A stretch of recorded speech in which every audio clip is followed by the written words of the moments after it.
wardegdega ciidanka Cabdicasiis Xasan Maxamed laftigareen ee shalay weerar ku qaaday duleedka magaalada Baydhabo ee xarunta gobolka Baay ayaa ka hadlay weerarkii shalay ay ku qaadeen duleedka Baydhabo gaar ahaan deegaanka Iidow iyaga oo guulo waaweyn sheegtay soo bandhigay hub iyo saanad military oo ay qabsadeen maxaabiisna sheegay in ay markaasi gacanta ku hayaan deegaanadii ay weerar ku qaadeen isaldhigyadii ciidanka dowladda federaalkana ay iyagu markaasi si buuxda ula wareegeen welina ay ku daba jiraan sida hadalka ay u dhigaan maleeshiyaadkii xasan sheekh maxamuud uu soo qalday dhinaca dowladda federaalka Soomaaliya muddo dhowr bilood ah oo ay magaalada Baydhabo ay ku sugan yihiin ciidamada dowladda federaalka laftigareena ay si fudud ula wareegeen waxa ay weli maara u laadahay oo xal buuxa ay markaasi u laadahay dowladda federaalka Soomaaliya in magaalada Baydhabo ay si nabadgelyo ah ku joogto kana hortagto weerarada soo noqnoqday ee ka imaanaya ciidanka laftigareen ee iyagu markaasi doonaya in magaaladan ay la wareegaan guud ahaanba wararkii ugu dambeeyay dagaalada duleedka Baydhabo ka soconaya ee ciidanka laftigareen iyo kuwa dowladda federaalka Soomaaliya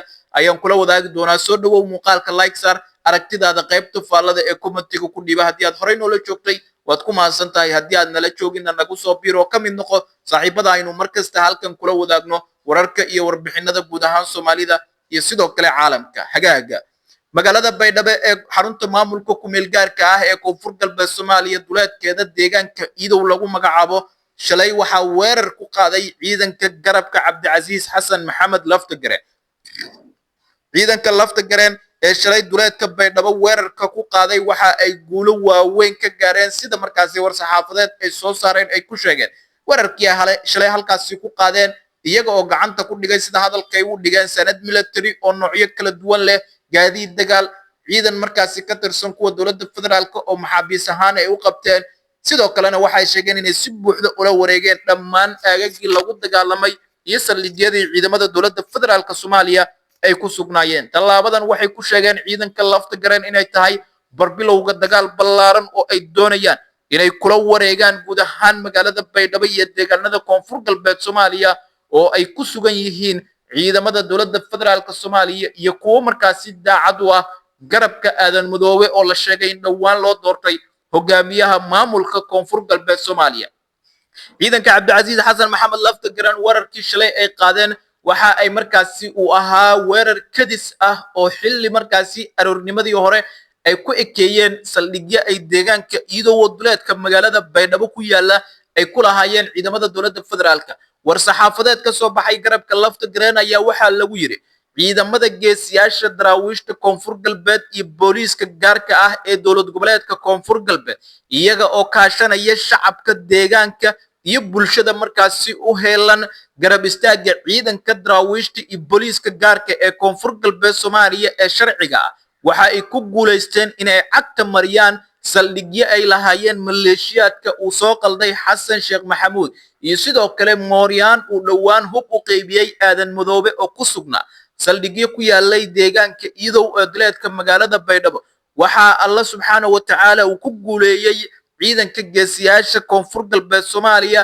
inay cagta mariyaan saldhigyadaasi oo ay si buuxda markaasi ula wareegaan waxaana ay sheegeen oo war saxaafadeedka markaasi ay ku xuseen garabka laftigareen in howlgalka weli uu socdo ayna ku daba jiraan maleeshiyaadkii markaasi uu soo diray xasan sheekh maxamuud ilaa ay ka soo afjaraanna aysan markaa ka hari doonin waxa ay sidoo kale sheegeen in weerarkan uu yahay barbilowga dagaal ballaaran oo ay doonayaan inay si buuxda ula wareegaan magaalada Baydhabo ee xarunta ku meel gaarka ee Koonfur Galbeed Soomaaliya oo bila ka hor ciidanka laftigareen daacadda u ah iyo hogaamiyahoodiiba si fudud markaasi looga saaray oo dowladda federaalka Soomaaliya ay kula wareegtay waxaana weli markaasi ay u dagaalamayaan sidii ay dib ugu soo noqon lahaayeen magaalada Baydhabo garabka laftigareen ayaa muddooyinkii ugu dambeeyay waxa ay helayeen gurmadyo kala duwan iyo saraakiil iyo ciidamo aad u fara badan oo markaasi horay uga tirsanaa laakiin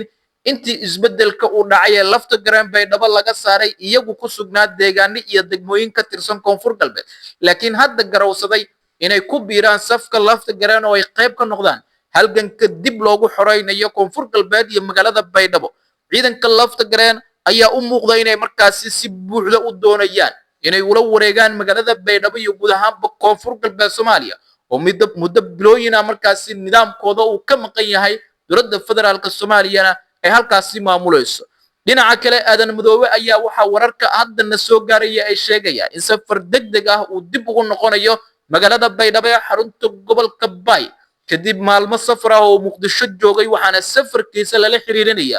weerarada isdaba joogga ah ee shalay ilaa iyo maanta ciidanka lafta gareen ay ku hayaan magaalada baydhabo iyo duleedkeeda oo ay doonayaan inay kula wareegaan aadan madoobe ayaa wararku sheegayaan in marka uu ka dega magaalada baydhabo uu kulamo degdeg ah la yeelan doono saraakiisha ciidanka dowladda federaalka Soomaaliya iyo kuwa birmadka ee maamulkiisa waxaana ay ka wada hadli doonaan sidii xal waara loogu heli lahaa dagaalada iyo weerarada soo noqnoqday ee ciidanka Cabdicasiis lafta gareen ka imaanaya waxaana muuqata in dowladda federaalka ay muddo bilooyin ah oo magaalada baydhabo ay ku sugan tahay ay xal buuxa u laadahay in magaalada baydhabo guud ahaanba ay markaasi ka hor istaagto weerarada soo noqnoqday ee ka imaanaya garabka Cabdicasiis Xasan Maxamed lafta gareen hogaamiyihii bilo ka hor ay dowladdu sida xoogga xukunka uga tuurtay dowladda federaalka iyo sidoo kale aadan madoobe ayaa hadda waxaa markaasi ay u muuqdaan kuwa la daala dhacaya weerarada isdaba joog ah oo ka imaanaya ciidanka daacadda u ah Cabdicasiis Xasan Maxamed lafta gareen kuwaasoo iyagu wacad ku maray inay dib ugu laaban doonaan magaalada baydhabo ee xarunta gobolka bay ciidamada ku sugan magaalada baydhabo ee dhinaca dowladda federaalka Soomaaliya saraakiishooda iyo aadan madoobe wararku waxay tilmaamayaan in ciidanka Itoobiya howlgalka midowga Afrika ay ka dalbadeen inay difaaca magaalada ay qayb ka noqdaan laakiin ciidanka Itoobiya ayaa gabi ahaanba gaashaanka u daruuray soo jeedinta aadan madoobe iyo saraakiisha ciidanka dowladda waxayna sheegeen in ciidanka lafta gareen marnaba aysan la dagaalami doonin haddiiba aysan iyagu markaasi difaacaynin oo aysan garab siinaynin waxayna sheegeen inay tahay siyaasadan mid Soomaalida dhexdeeda ah iyagana aysan markaasi wax boos ah aysan ugu banaaneen aadan madoobe waxa uu wali markaasi dagaal iyo hardan adag kula jiraa sidii uga adkaan lahaa ciidanka Cabdicasiis Xasan Maxamed lafta gareen maadaama si xoog ah aadan madoobe xukunka koonfur galbeed lagu keenay waxa uu ku qasban yahay inuu si xoog ah ku difaacdo